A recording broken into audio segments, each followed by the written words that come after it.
Okay, let's do it again. The thing I'm going to talk to you about is something that has always bothered me. Something that's always bothered me, and I feel like I have always cared about it since school. And just for context, I'm from the UK, and obviously, and it's common to wear a school uniform, although we do have non-school uniform schools. But yeah, it's common to wear a school uniform even if you don't go to a private school.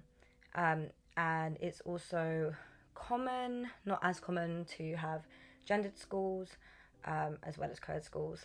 Being at a girls' school, it was great. I wouldn't change it for the world. I feel like it did negatively affect the way I went on to create relationships with boys and men as I got older, and also at the time.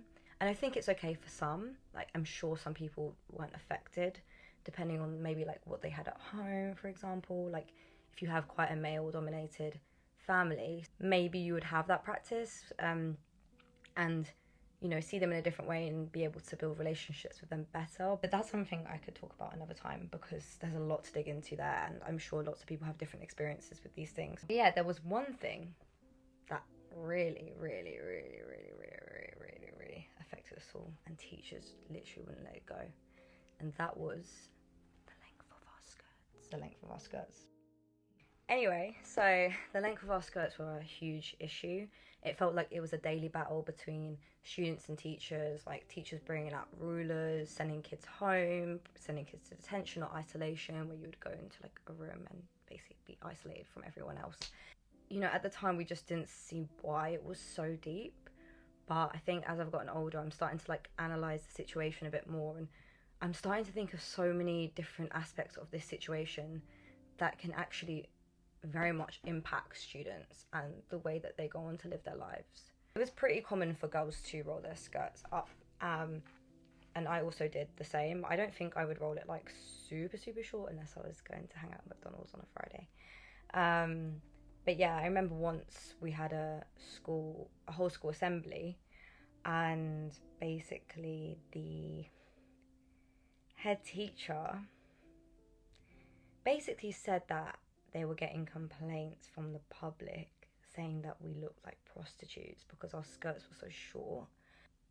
Yeah, it was pretty awkward. It was kind of funny, but now that I think back, it's not that funny. Like, it was like they were using it as a bad thing to describe us as children wearing short skirts, and I just felt it was just so weird. Yeah, it wasn't just my school. Like, the skirt length issue is so common. So around the UK over the past few years and maybe more, like, there have been bans across the UK in school. So they basically would ban skirts, and a lot of this is due to them wanting to get rid of the skirt rolling problem. Like, parents have an issue with it, teachers have an issue with it, the public apparently have an issue with it. Some of them have come under the guise of making school uniforms gender neutral, which obviously does make it gender neutral in a way. But in my eyes, if you were to look to making a uniform gender neutral in order to increase the comfort of gender diverse pupils, you would open up the options that they have and allow them flexibility to choose whatever they want, whether that means adding in new options or letting any gender wear any type of clothing that they feel most comfortable in. That to me is making a change in order to benefit those students. A lot of schools still hold mandatory rules where girls must wear skirts and boys must wear trousers, and there are schools where boys are not allowed to wear shorts even in the summer, but girls are allowed to wear skirts, which is obviously unfair. Why do teachers care so much about the length of skirts? It's more complex, but it's pretty obvious. So a few reasons are that teachers or schools don't want young girls, children, to be sexualized, and they don't want them to objectify themselves by rolling their skirts and maybe appeasing to the male gaze. And also a very common reason that was said to me throughout my school life was, oh, it makes the male teachers uncomfortable. Why are you looking then? I think the strictness probably does come from the top down. So there's people who are telling them what they need to be implementing in schools, and they obviously want to have the best reputation as a school, so more people can come to that school. So that's probably a part of it, and that's also links to the whole uniform situation in general. But the objectification and the appeasing the male gaze and the self-objectification are probably the main reasons. But of course, teachers don't use words like objectification and the male gaze. They, again, I haven't been to school in a while, but in my time at school, it was, you know, have more respect for yourself. You don't want people to get the wrong idea. And they kind of insinuated that if your skirt was short, it kind of felt like you were giving a signal to other people that you were sexually active, or that you know, wanted to be looked at. Some of these are legit reasons to not want young children to have a short length of skirt. Like, you know, we should be concerned because they do get sexualized, but you know, at that age you want to shorten your skirt. You want to have especially if you're wearing uniform, you want to have a way to kind of express yourself, or like have a little bit of style, or you know, especially if things like accessories and stuff like that are not allowed. Like I said, self-expression, it's just a form of self-expression. But yeah, I could talk about this forever, so somebody please just shut me up, but also please don't, because I want to talk. These are some of the areas I want to explore. So self-expression, power dynamics, authority in schools. So if any of those interest you, then please let me know, and I will definitely make another video. From personal experience, a lot of the time rolling skirts is linked to maybe impressing boys or just looking a bit cooler, I don't know, which again, let's face it, it's normal, especially for teenage girls. Even if you don't know your sexuality at the time, or if you don't know, especially if you don't know your sexuality at the time, you have maybe compare, and you will still try and do those things. Like, it doesn't matter if you're attracted to them deep down or not. Let's just take a look at this a little bit closer. Let's just refresh our minds and remind that we're talking about children, okay? People are telling young girls they shouldn't roll their skirts because they look like this, and that they will be sexualized. And although that can be true, and it is true, it does happen, and it's telling them that they can't roll their skirts because of these reasons is literally reinforcing the notion of victim blaming, and telling them that they are in control of what they wear in order to control the reactions, the responses, and the actions of men. And this is where it's problematic, basically. So it's not the concern itself, it's the ways in which these ideas are communicated to these kids, who will then take these ideas in their head with them into adult life. And sexual assault happen all the time around the world. Any person with a logical mind will know that those things are not happening because of only the way someone is dressed. It's not how it works. If you're interested, or if you don't believe that, there is an exhibition. There's a lot of other things out there, but from the top of my head, there's this exhibition which I'll link in the description. It's from quite a few years ago, I think now, but it basically did a display of what different victims wore when they were attacked, assaulted. And it is just further proof that it does not matter what you're wearing. These people will damage you, will harm you, no matter what. It is not uncommon for all genders to think this way and believe this way, because we are conditioned to believe that way. Whether it's through media, whether it's through what we're taught with our family.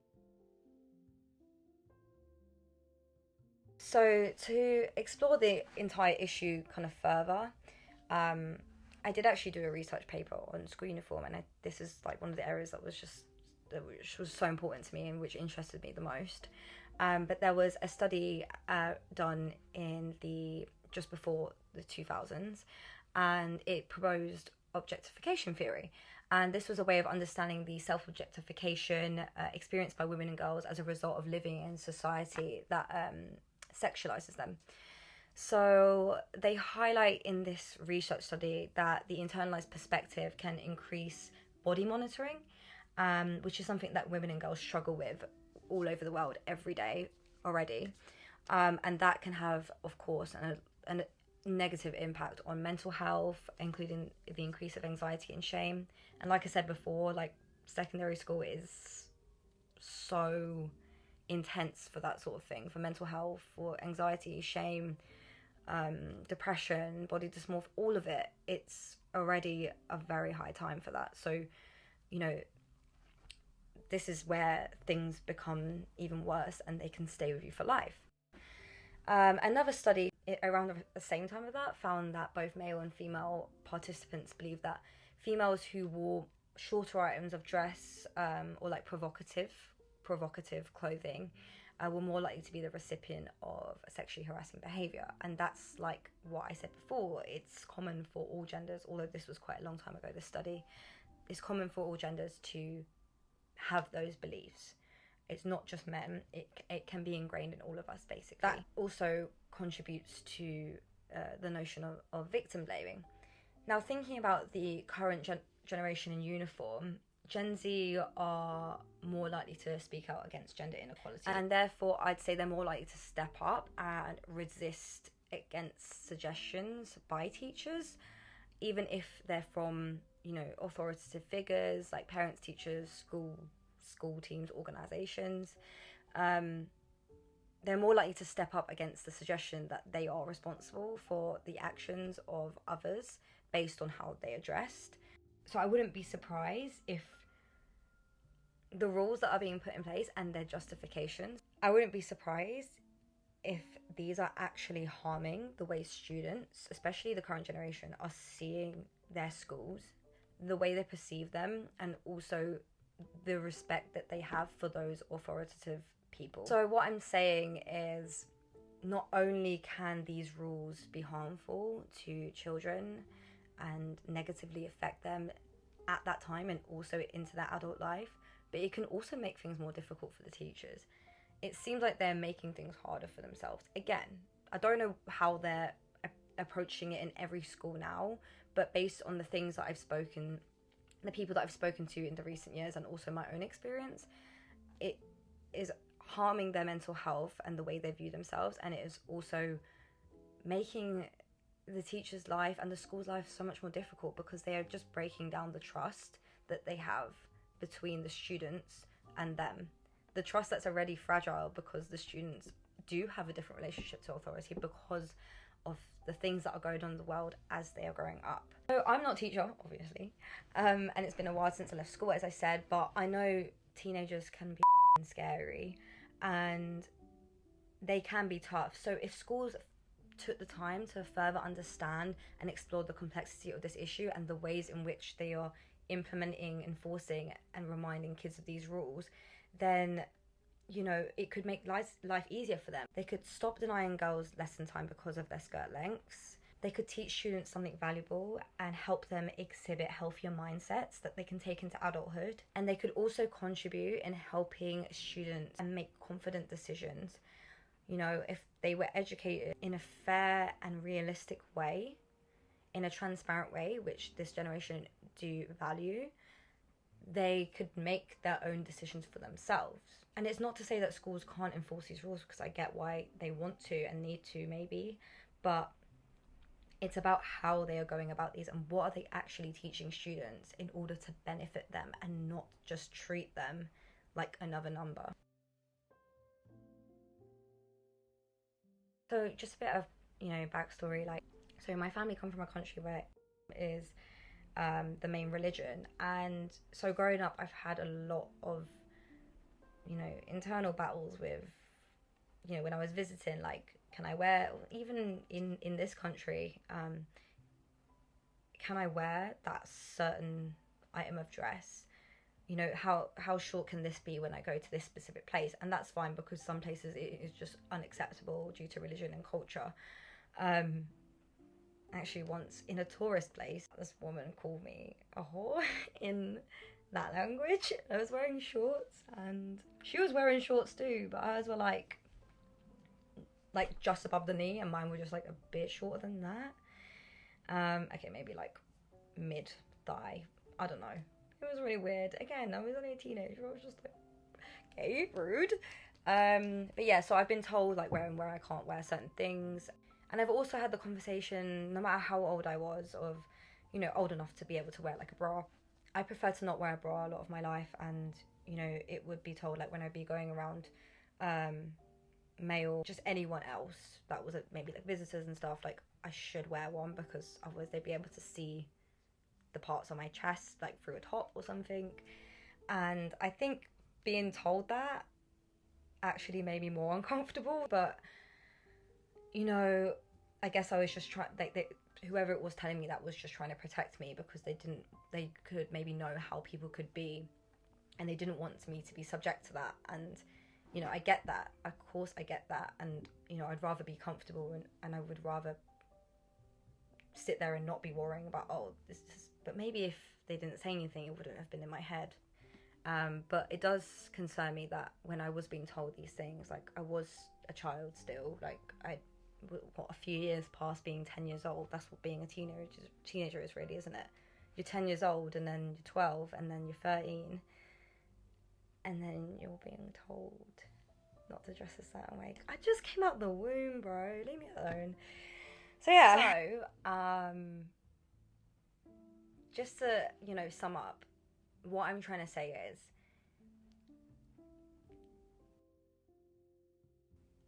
it's okay to want to protect girls from the evils that are in this world, to protect children, just students in general, for the evils that are in this world, and because you have their best interest at heart, and you don't want them to be subject to these.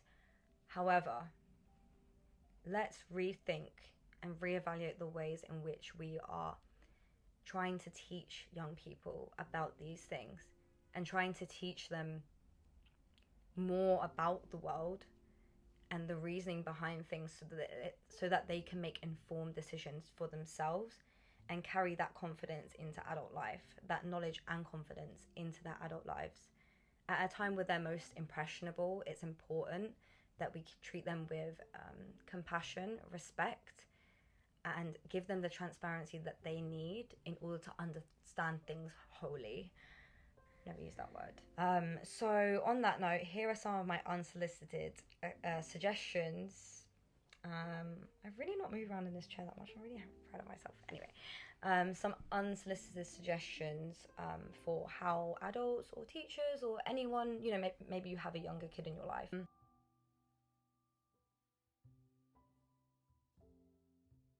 So first, you could teach them about the male gaze and objectification, and also internalized male gaze, so internalized self-objectification. So I think that's really important. Like, I always knew roughly what that was, but I just actually didn't know it was called anything until way later, a few years later. You could, you know, show them a video, or you could send them this video. The second would be focusing and trying to push education on consent and boundaries, helping them understand how they can set appropriate boundaries for themselves, between their friends, between people that they've never met before, like strangers, and when to recognize when someone's behavior towards them or other people is inappropriate. In terms of school, and enforcing these skirt length rules and the ways in which teachers are, you know, sanctioning kids, I think something as simple as adjusting or removing the types of sanctions that are already there.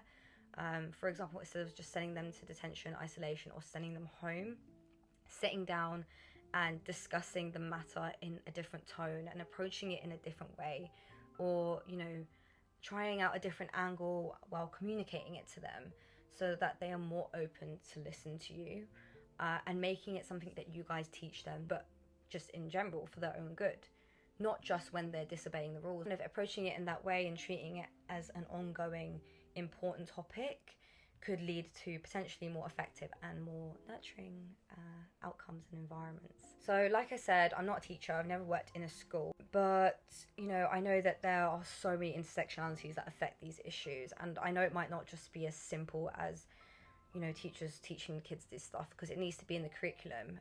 So it does come from the top down, like I said before, which is another issue with schools. When it's very top down, things can't get done in an effective way. It might make it more difficult for teachers who care or who want to actually make these sort of differences. But if adults do really care for children's well-being, then it shouldn't be dismissed or ignored. Say something, you know, at least try. If you've made it this far, thank you so much. I am proud of you. I know this topic can be controversial, but yeah, let me know your opinions and your thoughts, or if you have any questions, and also let me know if you would like me to do videos on what I discussed, so self-expression, relationships as a result of going to a girls' school, and also power dynamics and authority in schools as well. And anything else I mentioned, just let me know in the comments. But yeah, I guess that's it. I guess it's less awkward now, and I guess I know what the I'm doing, so not sure about that. Okay, bye. Jesus Christ.